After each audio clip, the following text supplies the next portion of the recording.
Hey guys, welcome to another episode of the Vinyl Den, your channel for record collecting by record collectors. I'm Nick. It's Tuesday, time to talk about some new releases coming out this Friday, November 1st. There's almost 400 albums coming out this week. I got 10 on my list for today.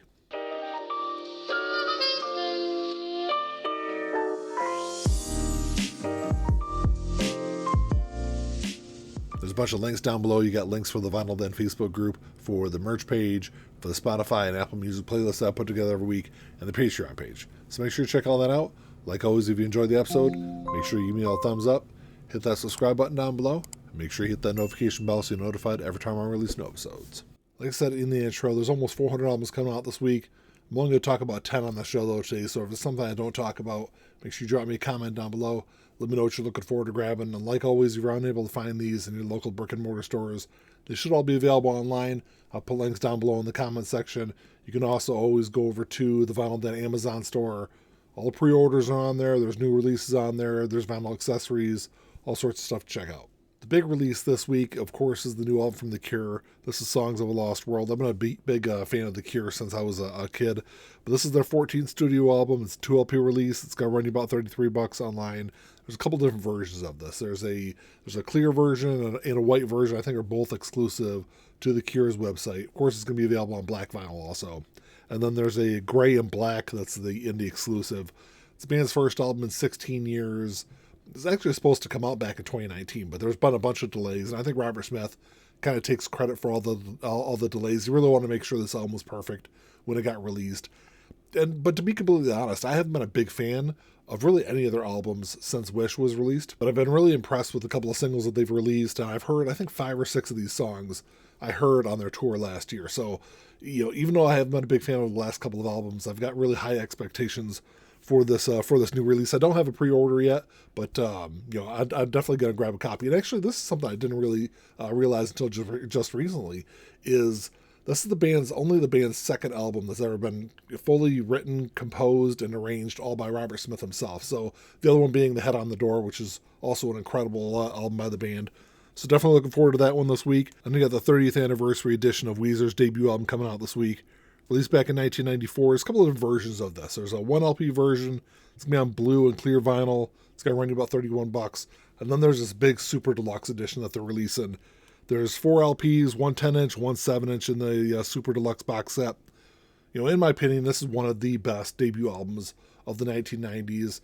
And there's a lot of stuff in this box set. Yeah, $250 is a lot for this box set, but like I said, you're getting a lot of stuff in there. I mean, it's not something I'm going to buy. I already have a copy of this on vinyl. I don't really need all the extra stuff that's included in here, but you get 50 tracks are on this in the Super Deluxe Edition, 36 of which have never been released before. There's demos, practice recordings, and live tracks.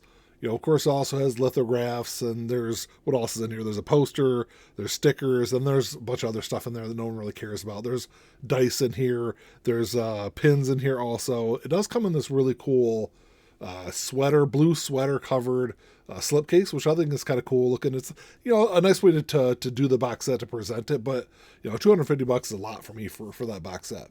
There's also a new album from Willie Nelson coming out this week. This is Last Leaf on the Tree. This is his 76th studio album, which is an absolute ton of music he's released over his incredible career. It's a 2 LP release. It's going to be on amber vinyl. It's going to run you about $40. This is mostly a covers album. There's a couple of original tracks on here. But he covers some really great tracks from some of the biggest musicians from the last 70 years.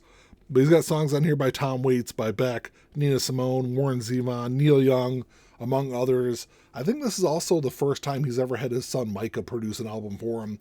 Micah plays guitar on here, of course, with Willie. Got John Densmore playing drums on this album, of course, John from the Doors. This is one that I probably won't pick up a copy of it, at least this week, but I'll definitely stream it and check it out. And then you've also got this big box set from the Grateful Dead coming out. This is spring 1990, So Glad You Made It. So this was originally released back in 2012. This is a 4 LP box set. It's going to run you about $135. So all this stuff was recorded in March and April 1990. But when this box set first came out in 2012, it was actually an 18 CD box set. It had 6 full concerts on there. But what this 4 LP box set is basically like a compilation of the best tracks off those 18 CDs. And I think all the mainstream success that the Grateful Dead had in the 80s really kind of fueled them musically, especially live. I think by the time the 80s ended, early part of the 90s got there. I think they were having some of their best live performances. I know they're really known for a lot of their 70s shows, but definitely check out some of this music if you haven't heard it before. $135 is a lot for me to drop on a box set, but if I can grab a copy of it on sale somewhere, I will. But I will add that this is listed as a limited edition release. I don't really know why. I think this is the third time Friday Music has released this since 2012, but it's definitely one I'll check out maybe this week. There's a couple other big anniversary releases coming out this week. The first one was Tim McGraw, Not a Moment Too Soon.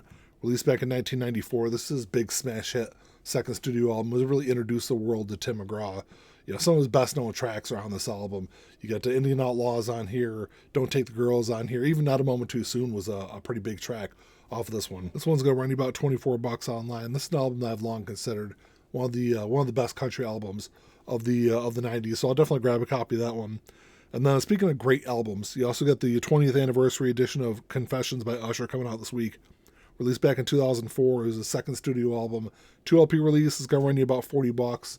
This is probably one of the best R&B albums of the 2000s. It would go on to hit number 1 in multiple countries, sell over 17 million copies worldwide. And 4 of the 5 singles off this album all hit number 1. I actually saw Usher earlier this year on the 20th anniversary Confessions tour. And even today, he's still an incredible musician, puts on a great show. And I was surprised how many songs off this album I still knew, 20 years later. There's also the new album from Jimmy Fallon coming out this week. Yes, that Jimmy Fallon has an album coming out this week. This is Holiday Seasoning. It's his third studio album. I think this is his first Christmas album, though. It's going to be on Peppermint Swirl vinyl. It's going to run you about $38 online. So this is 16 original tracks he's got on here with some of the biggest names in music. He's got Dolly Parton on here, Justin Timberlake, Ariana Grande, Weird Al, the Jonas Brothers, a bunch of other great ones on there. I love Christmas music. I've got one whole section in my shelving unit is just all my Christmas albums. But this one, I'll definitely stream this one before I decide to grab a copy of it. Then you got the new album from Richard Cheese coming out this week, Blue No Matter Who. It's his 28th studio album. It's being billed as his last studio album also. It's going to run you about $43. If you're unfamiliar with Richard Cheese, he's built his career off of, he does covers is what these all are. And these are all covers of really popular songs done in lounge jazz. They're absolutely hilarious. He does a great job with these covers. He's got some really interesting song choices on this new album. He's got songs by Stone Temple Pilots, Radiohead, The Offspring, R.E.M., Lana Del Rey, The Cure, Stain. He's got a song by Stain on here also. Just like I said, some really cool ones. It's going to be another great album to check out this week. I haven't seen a whole lot of half-speed master stuff that have come out lately that I've been interested in, but there's one release coming out this week. This is Dire Straits Making Moves. Released back in 1980. It was their third studio album. It's going to run you about $40 online.